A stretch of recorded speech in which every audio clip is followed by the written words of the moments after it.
Ya, yang pertama itu ada beberapa pertanyaan ya yang menarik. Kan penelitian saya itu terkait dengan bagaimana hukum analisis penggunaan jasa endorsement non-muslim untuk produk hijab. Nah, jadi pertanyaannya yang pertama yaitu hukum endorsement dalam Islam itu seperti apa ya, Pak?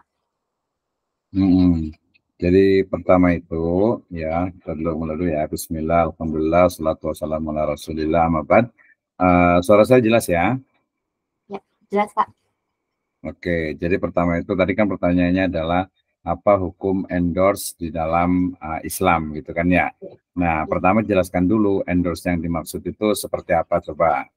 Silakan. Uh, Kalau untuk endorsement itu dia adalah menurut saya dari hasil beberapa jurnal yang telah saya baca itu endorsement itu salah satu usaha marketing, usaha strategi pemasaran di mana di mana pemilik bisnis itu dia akan memberikan orderan atau seperti pesanan kepada artis atau orang-orang terkenal untuk mempromosikan brand atau produk dari toko tersebut. Jadi ini tuh seperti iklan ya, lebih mirip seperti iklan, tapi yang digunakan dalam iklan itu kan medianya seperti televisi, radio. Nah, kalau endorsement ini biasanya yang media yang digunakan itu melalui media sosial seperti IG, Facebook, TikTok gitu, atau media sosial yang lain. Seperti itu kurang lebih. Ya, oke. Jadi berarti kita bicara tentang endorsement ya. Endorsement berarti seorang produsen yang kemudian bisa dikatakan membayar ya, menyewa seseorang untuk menyampaikan produknya kepada masyarakat ya melalui media sosial dalam hal ini, gitu kan ya. Nah, berarti di sini kita perlu perhatikan ya, pertama kalau bicara tentang hukum itu berarti pertama tentang hakikat dari endorsement itu sendiri. Jadi dalam endorsement itu kan berarti pertama di sana ada istilahnya itu adalah ujroh atau membayar ya, menyewa berarti kan ya. Jadi membayar atau menyewa dari ya seorang artis atau tokoh gitu ya.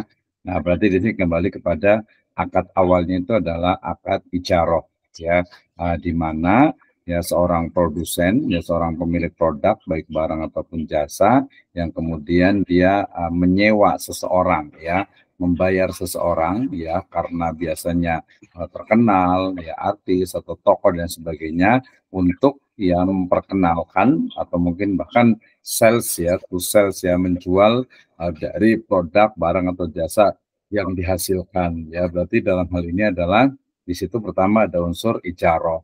Nah, itu yang pertama. Jadi akadnya itu adalah akad ijaroh gitu kan ya. Ya, berarti kalau akad ijaroh misalnya pakai surat di surat At-Tahrim ya, fa'atuhunna ujurahun. Nah, itu di situ berarti ayat ke-8 itu lihat di surat At-Tahrim, fa'atuhunna ujurahunna itu ya. Itu kan ada ajrun ya, ada ijaroh. Ya, hukum ijaroh ini berarti hukumnya adalah boleh ya selama terpenuhi rukun dan juga syaratnya. Rukunnya mulai dari ada orang yang menyewa ya, ada orang yang istilahnya itu digunakan tenaganya ya, ujroh, kemudian nanti ada bendanya atau objek dari ujrohnya itu, dari objek dari ijarohnya itu adalah halal ya. Nah, berarti di sini adalah ada unsur ketiganya itu ada rukunnya. Nanti boleh lihat lagi di fikih muamalah ya tentang rukun-rukun dalam ijarah. Nah, kalau rukunnya itu terpenuhi ya adanya adanya orang yang menyewa, kemudian ada orang yang menyewakan, kemudian ada barang atau jasa yang disewa atau dibayar gitu ya. Nanti kan kalau dia jual beli ya, kalau mamanya dia yang dijual belikan itu adalah tenaga, berarti itu kan sewa menyewa.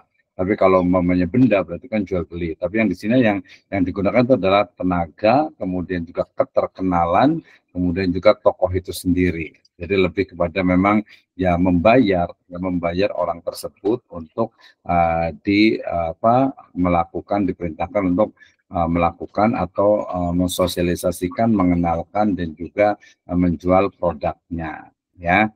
Jadi hukum asalnya itu adalah ya al-aslu fil muamalati al-ibaha, boleh ya selama tadi rukun dan syaratnya terpenuhi, ya. Dalam hal ini sebenarnya yang paling kita tekankan itu dari sisi objeknya, ya apakah objeknya itu halal atau haram. Ya misalnya kalau objeknya itu misalnya pakaian perempuan misalnya yang tidak menutup aurat gitu ya, apalagi dijualnya mungkin di umum gitu kan ya, itu bisa jadi menjadi haram gitu ya. Kalau mungkin ada pengkhususan nanti misalnya untuk di rumah saja, itu berbeda lagi gitu ya. Parfum mungkin gitu ya, kemudian juga mungkin ya apa produk-produk lainnya gitu. Jadi dilihat nanti produknya itu yang pertama. Jadi sisi poin utama itu adalah produknya. Apakah produknya itu halal atau haram, gitu ya. Yang pertama itu. Yang kedua masuk juga ke dalam prinsip-prinsip dari marketing, ya. Prinsip-prinsip dari marketing atau bisa juga masuk ke dalam etika bisnis.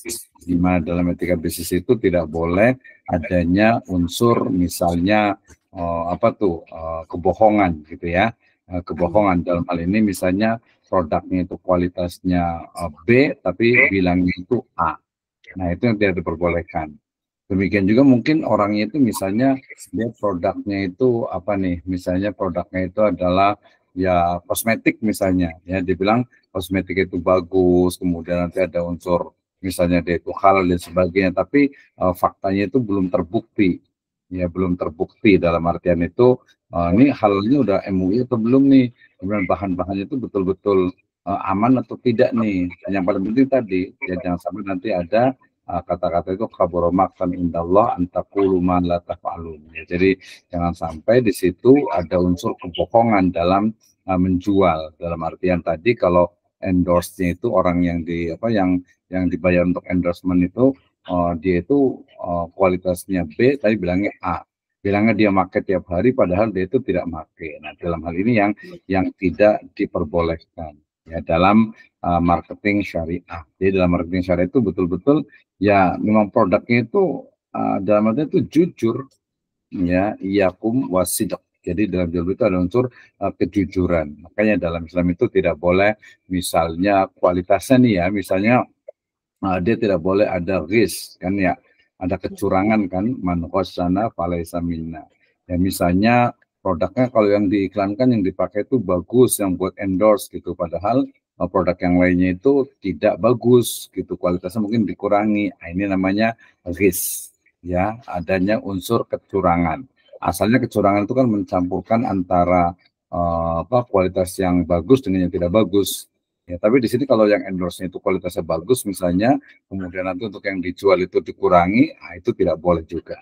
Ya, tidak boleh juga. Berarti itu masuk ke dalam ya jual beli yang diharamkan dalam Islam. Kalau jual belinya tadi haram, berarti ya endorse-nya itu juga haram juga, tidak diperbolehkan. Nah, itu ya. Jadi dari sisi endorse-nya itu pertama dari sisi produk atau jasanya gitu ya, produk atau jasanya. Yang kedua itu adalah dari sisi etika bisnisnya.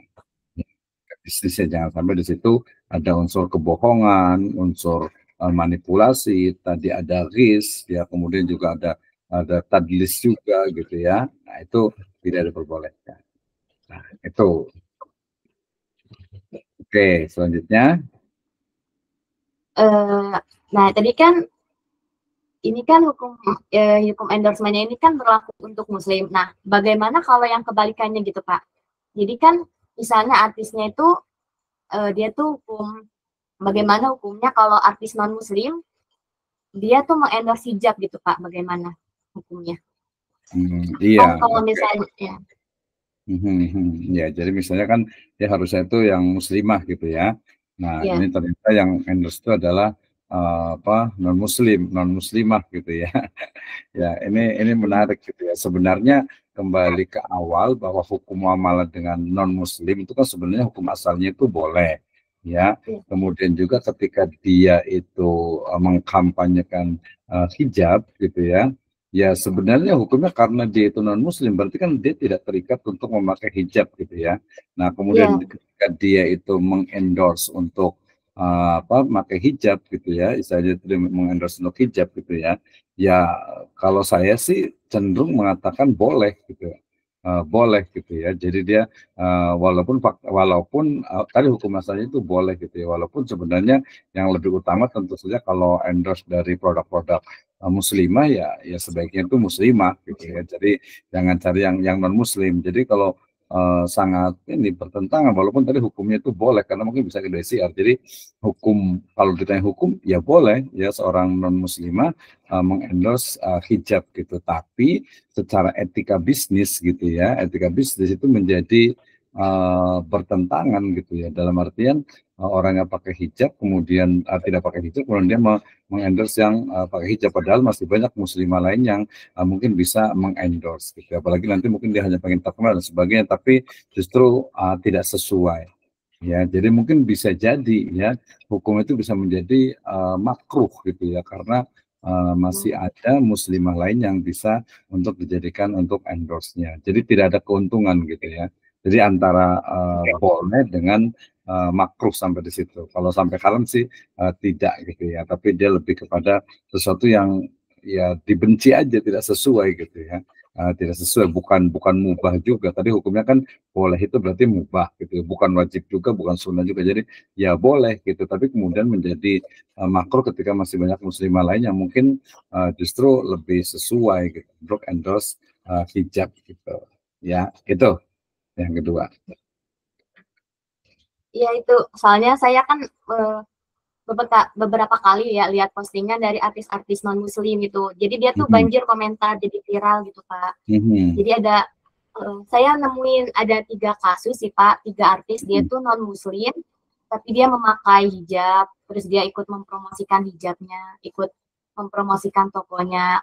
Nah kan kalau misalnya postingan tersebut kan pasti ramai gitu ya, pasti ramai. Nah mungkin yang dicari, iya ya mungkin yang dicari produsennya tuh mungkin ramainya komentar, jadinya ratingnya naik gitu Pak, jadi Naik, populer. iya betul betul.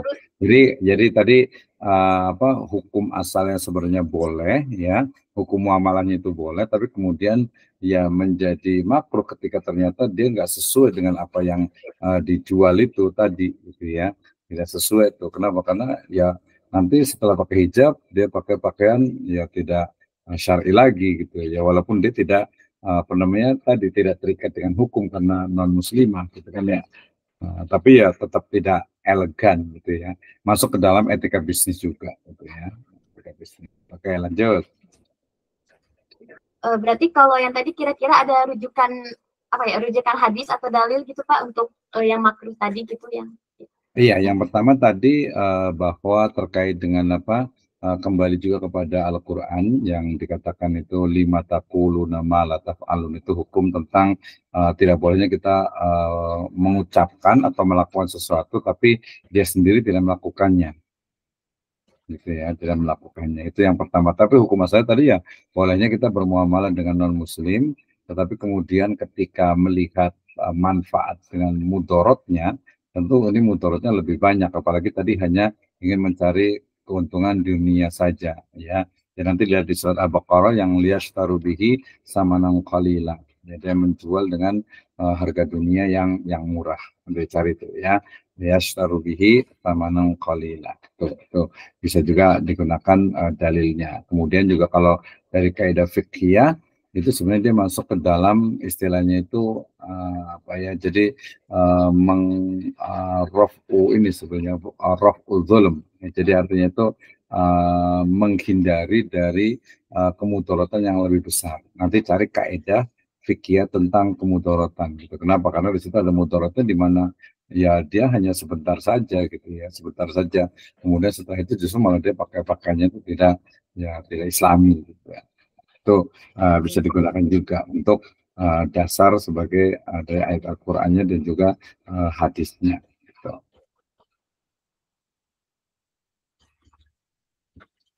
Mungkin ini salah satu ini Pak, mungkin ini udah dijelasin tadi ya Pak ya. Kalau hukum pakai hijab itu termasuk hukum apa ya? Maksudnya kan ada hukum ibadah, terus ada hukum muamalah. Nah, kalau hukum memakai hijab itu dia termasuknya ke hukum yang mana gitu Pak?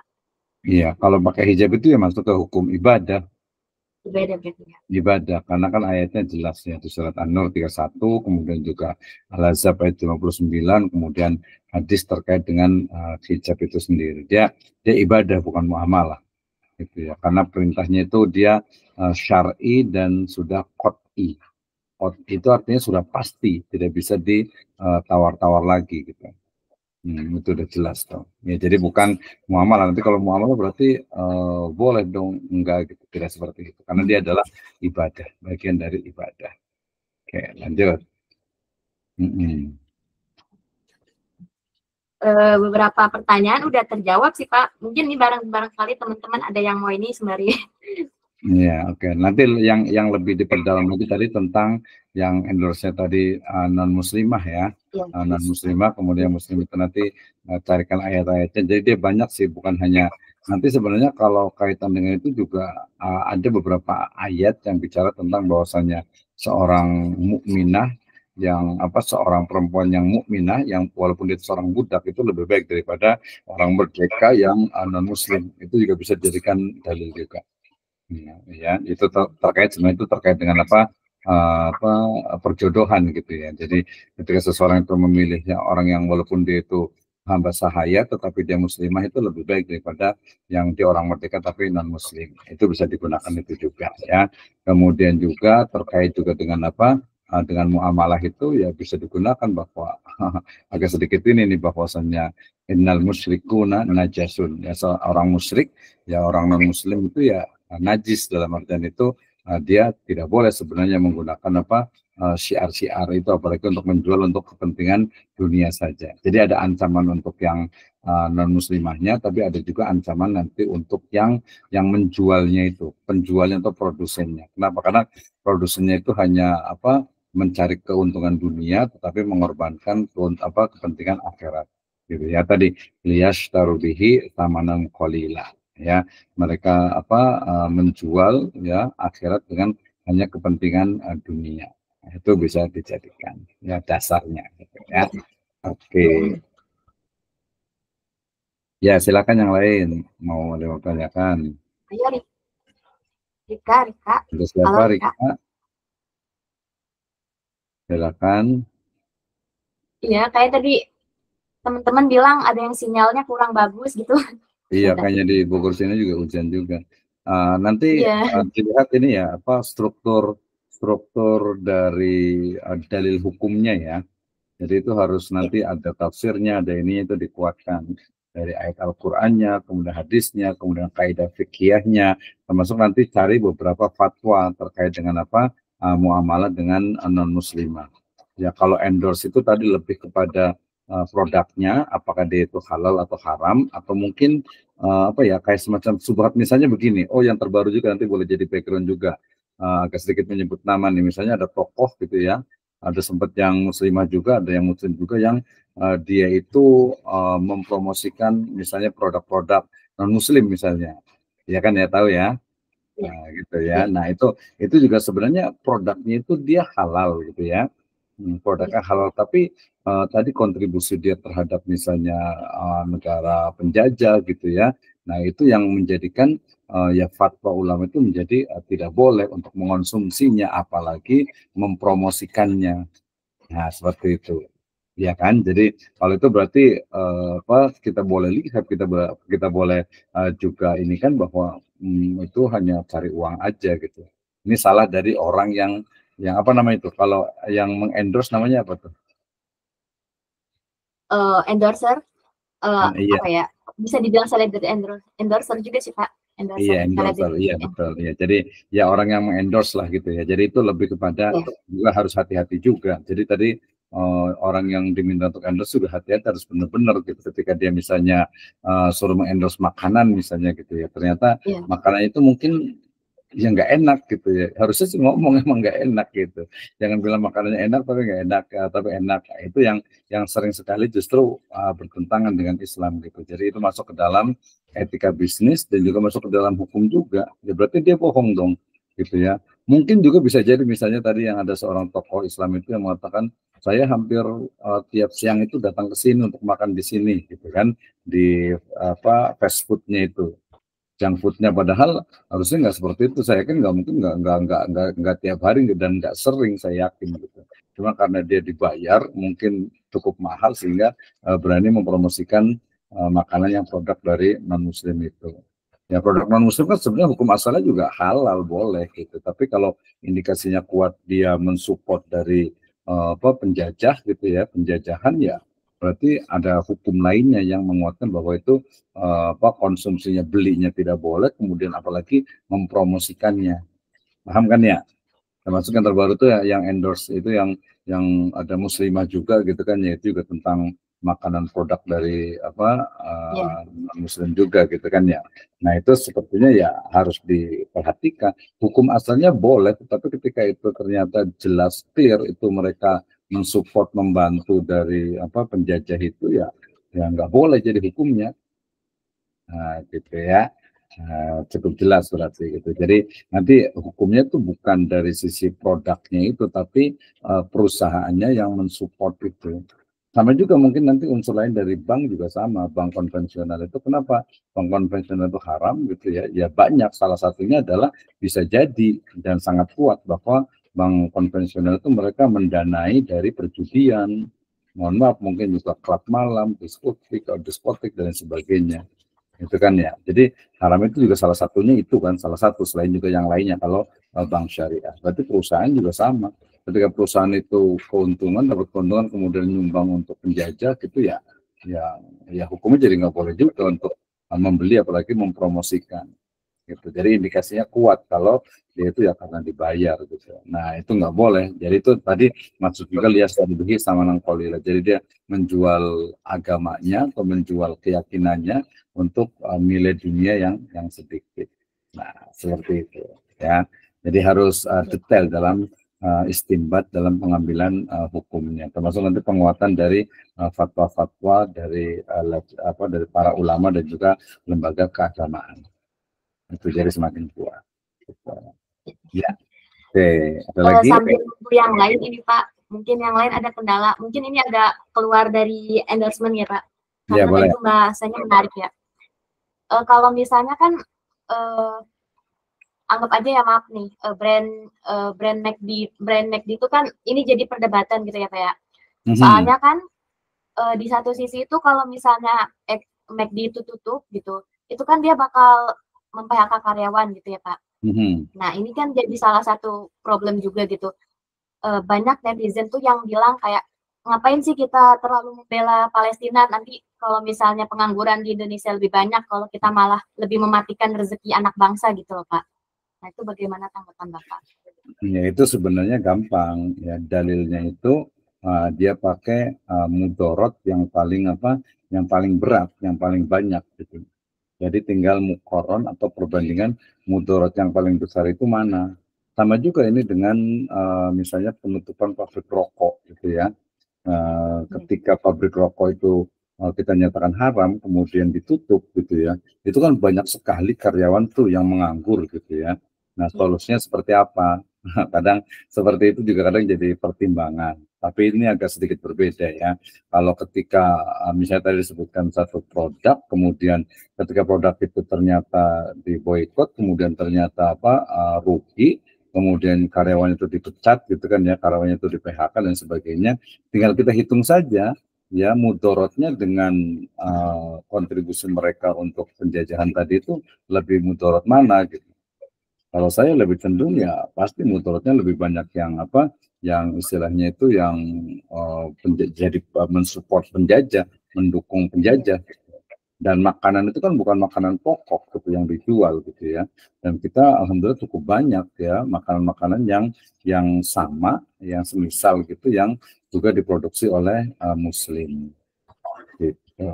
Jadi lebih kepada penyadaran dari masyarakat dan juga ya penguatan dari unsur keagamaannya.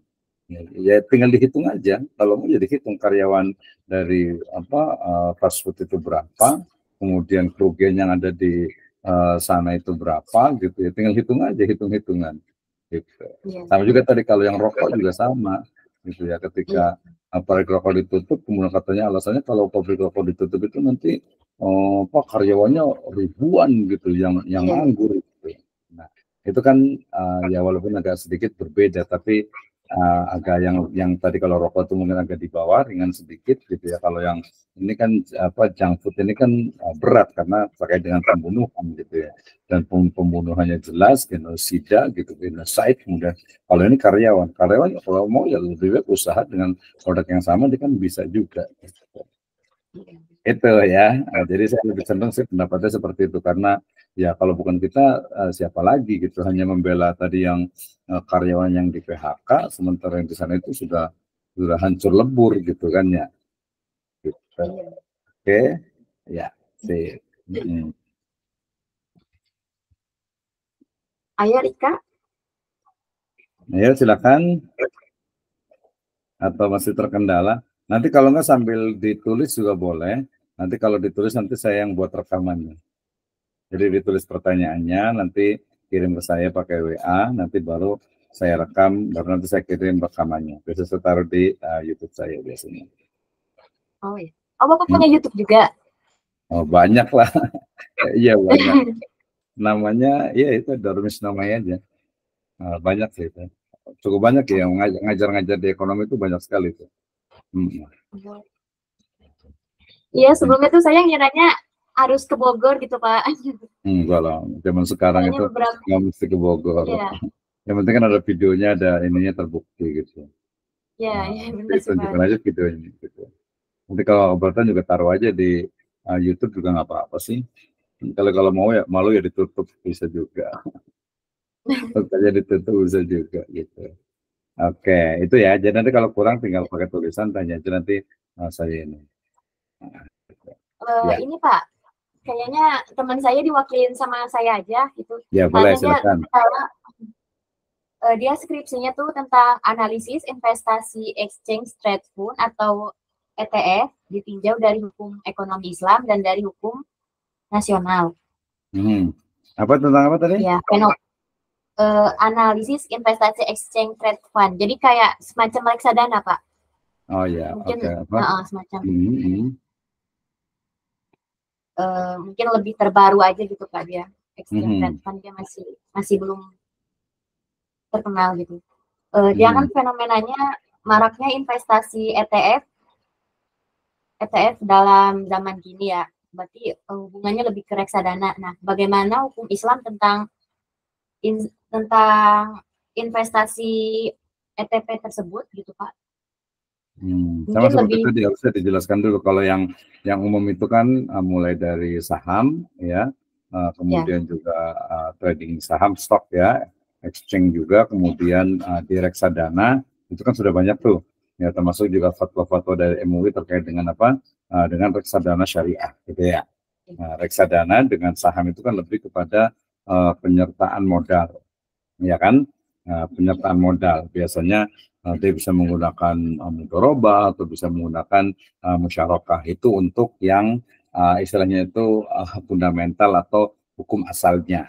Tapi kemudian sebenarnya tetap sama sih, nah sama dari situ ya. Jadi nanti dia bisa bicara tentang penyertaan modal dulu ya, karena kan saham itu modal. Tapi kemudian kan kalau saham itu kan dia kemudian dijual belikan. Sebenarnya sama juga.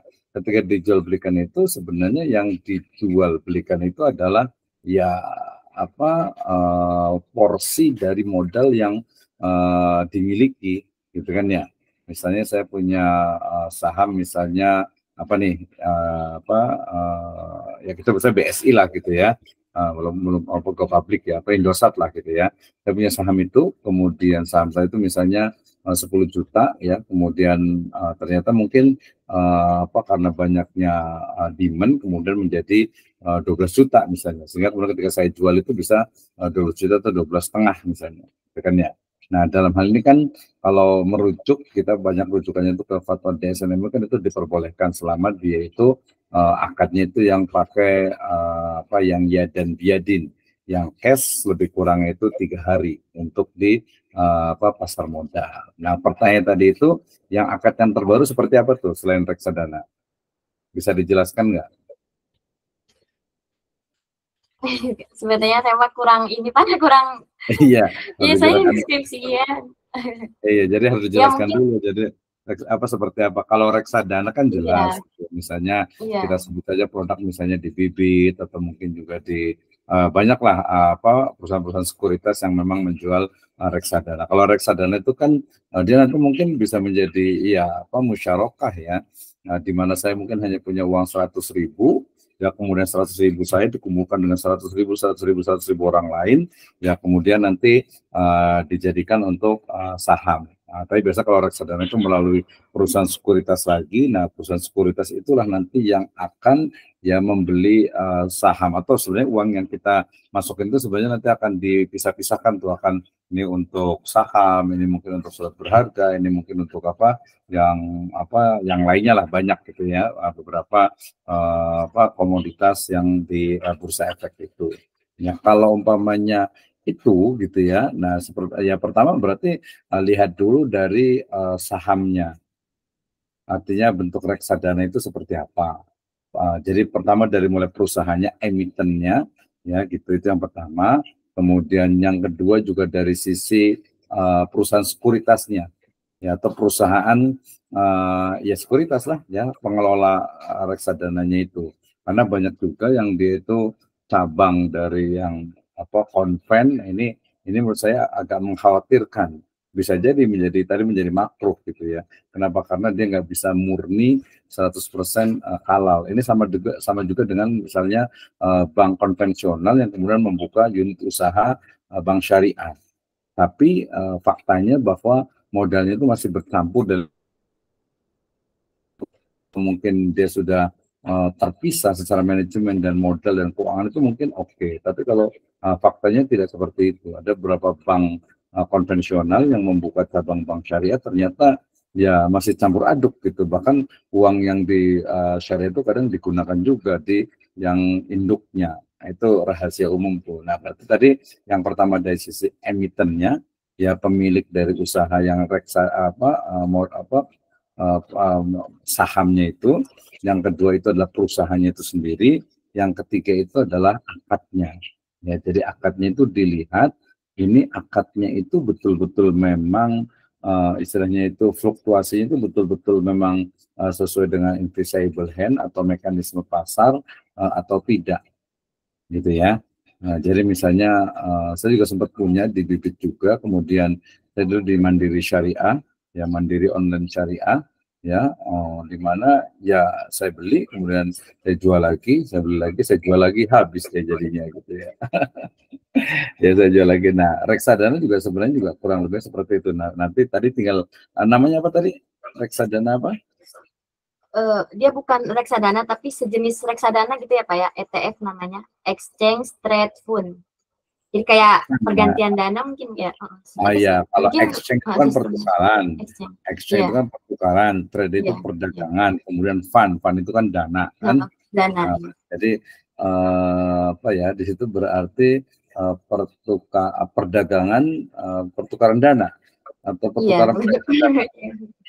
Ya, ini banyak biasanya saya sempat ngajar apa di muamalah yang tentang apa jual beli antar bank. Ya, jual beli antar bank itu juga banyak terjadi tuh. Jadi di mana bank syariah, kemudian dia dananya digunakan atau dipakai untuk yang bank konvensional. Nah, itu juga banyak tuh.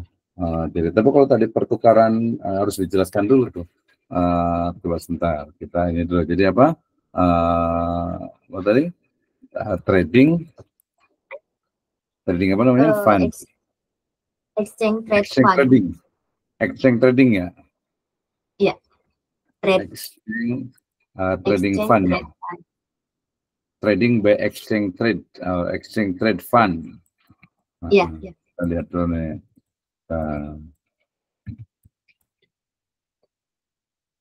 Ya, ETF, Exchange Trade Fund, adalah kontrak investasi kolektif yang tercatat dan diperjualbelikan pada Bursa Efek Indonesia. Reksadana tadi bisa dibentukkan selayaknya saham dalam jam bursa, namun bentuknya berupa reksadana yang terdiri dari portofolio saham. Ya, dia sama dengan, kan tadi makanya semisal dengan reksadana gitu ya. Jadi Exchange Trade Fund. Jadi kontrak investasi kolektif, jadi sama seperti reksadana lah. Jadi saya punya 100.000 sampai mungkin 100 orang ya, kemudian nanti akan diwakili oleh perusahaan sekuritas nanti yang akan melakukan trading jual beli di Bursa Efek Indonesia ya. Berarti ya merujuk kepada fatwa DSN nanti tentang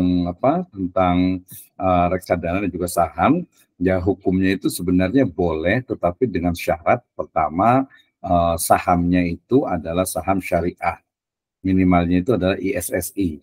Ya lebih bagus kalau masuk ke JII, Jakarta Islamic Institute. Sekarang ada yang terbaru lagi kalau nggak salah itu, udah satu itu. Ya atau mungkin yang itu ya saham itu. Pokoknya yang pertama itu adalah sahamnya itu harus lulus menjadi saham syariah. Gitu ya, itu yang pertama. Kemudian yang kedua bahwa akad antara kita sebagai pembeli, ya lebih tepatnya sebenarnya investor ya, investor dengan perusahaan sekuritasnya itu juga syar'i juga, ya syar'i juga. Kemudian antara sekuritas dengan perlakuan untuk di jual belinya itu juga dia milihnya itu adalah yang syar'i juga. Ya kalau saya itu dia nggak boleh yang sistem itu swap sama pokoknya yang tertangguh lebih dari tiga hari ya, yang 3 hari itu masih di DSN itu masih diperbolehkan, tapi kalau lebih dari itu tidak diperbolehkan.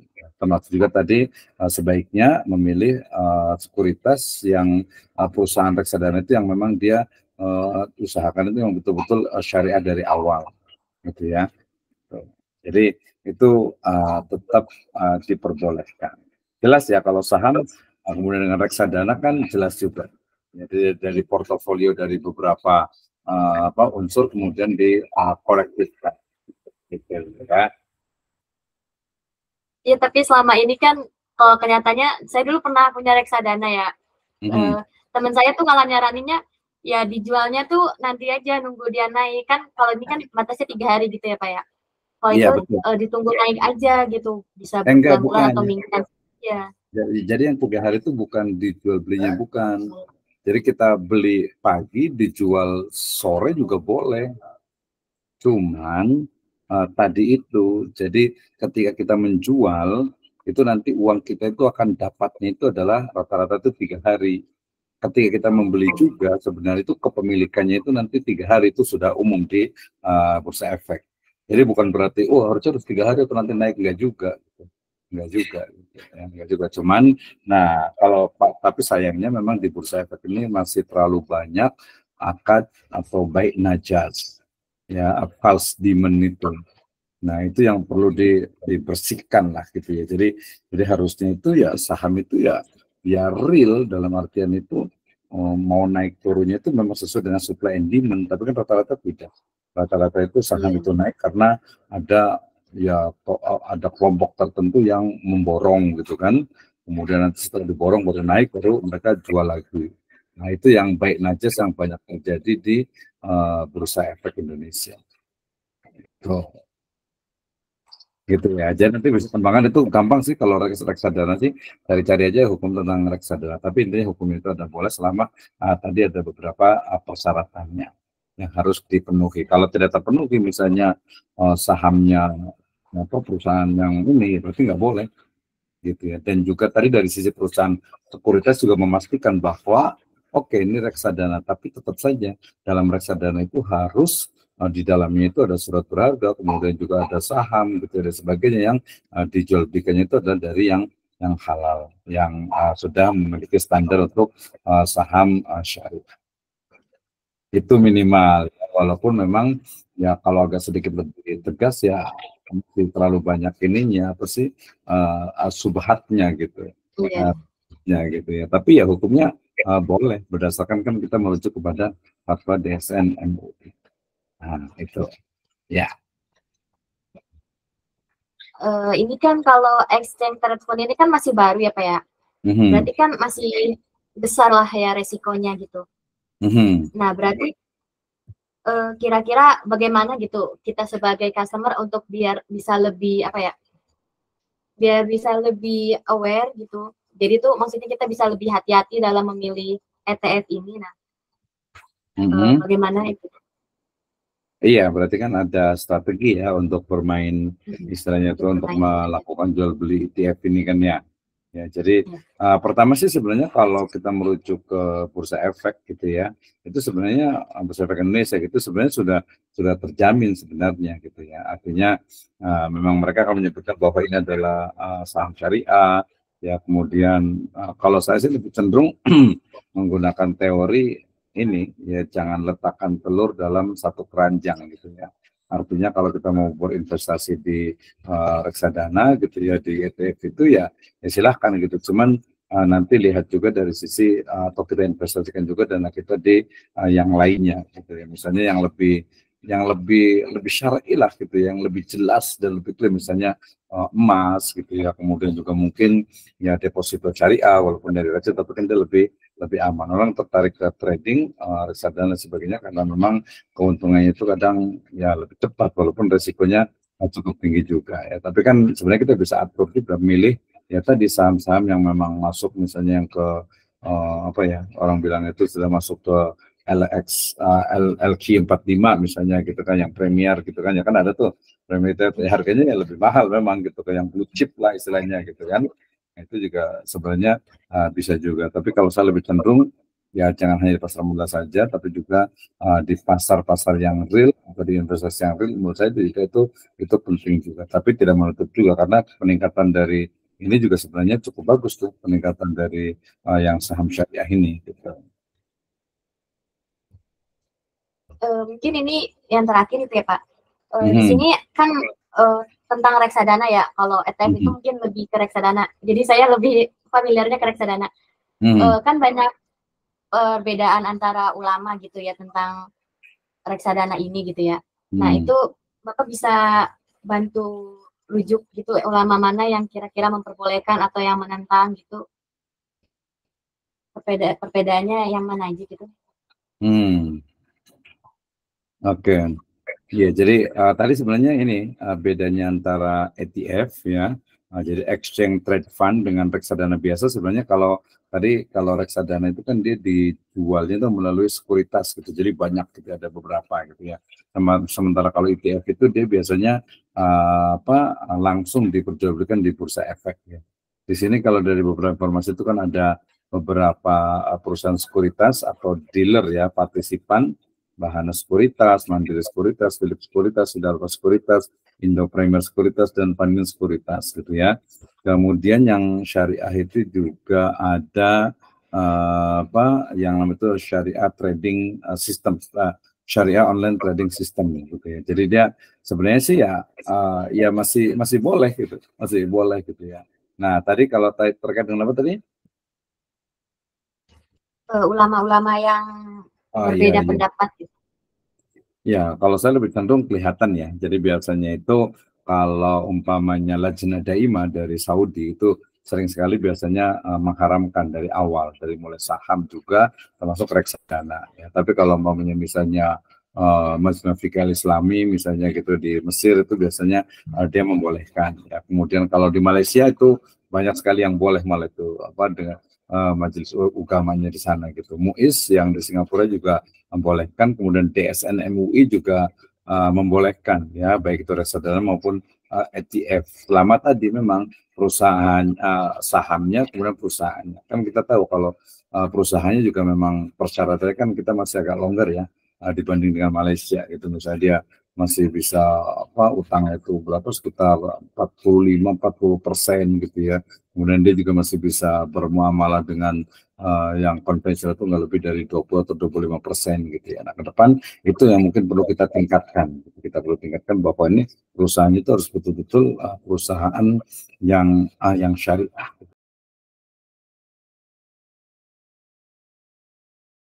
PSN di wilayah Timur Tengah itu rata-rata membolehkan, banyak yang membolehkan. Yang terbolehkan biasanya yang di Lajnah Daimah di Saudi Arabia, kemudian juga di Kuwait gitu.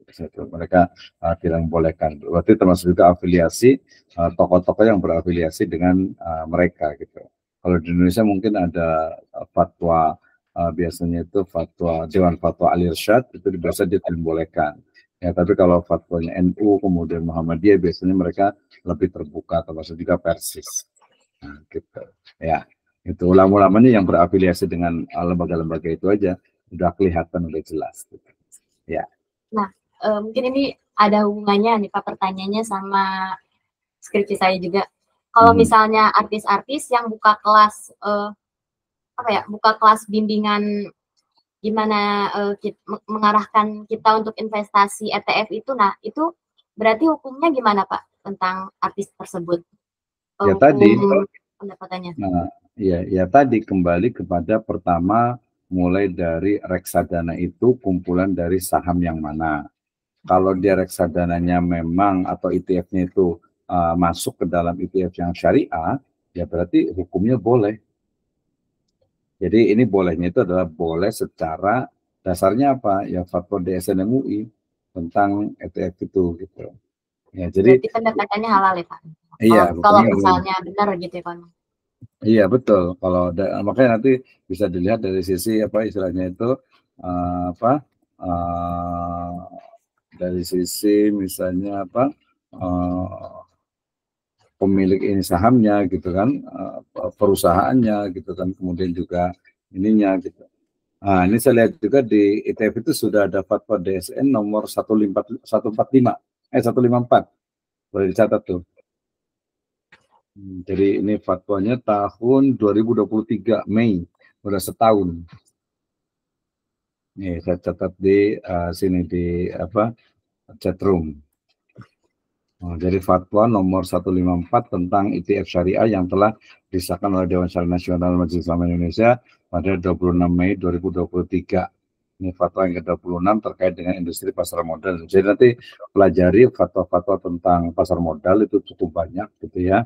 Nah, ini salah satu yang tahun 2023 itu adalah tentang ETF itu. Tadi syaratnya sama lah dengan pasar modal, dengan reksadana itu. Gitu ya. Jadi tadi emitennya itu harus yang syariah, perusahaannya sahamnya itu juga dapat sertifikat syariah gitu ya. Kemudian juga dari sekuritasnya itu juga harus betul-betul syariah, termasuk juga model jual belinya. Yang jual belinya itu di situ juga harus merujuk kepada fatwa DSN MUI. Jadi mudah, tinggal nanti pelajari saja fatwa tadi tentang ETF itu. Ya, nomor 154. Iya, ini. Masih ada lagi? Iya, nih teman-teman saya pada kemana ya? Iya, nggak apa-apa, nanti lagi aja. Mungkin iya sih, di sini juga agak hujan sih sebenarnya itu. Iya, mungkin ya. Nanti kalau ada itu tadi di WA aja, nanti insya Allah saya akan jawab pertanyaannya. Ya. Gitu. Oke, sip. Ada lagi? Bapak, sepertinya udah terjawab semua. Iya, nanti kalau kurang jelas nanti tanya mungkin. Ya, baik. Terima kasih banyak ya Bapak. Sip, semangat. Terima kasih banyak ya. Ya, terima kasih banyak Pak.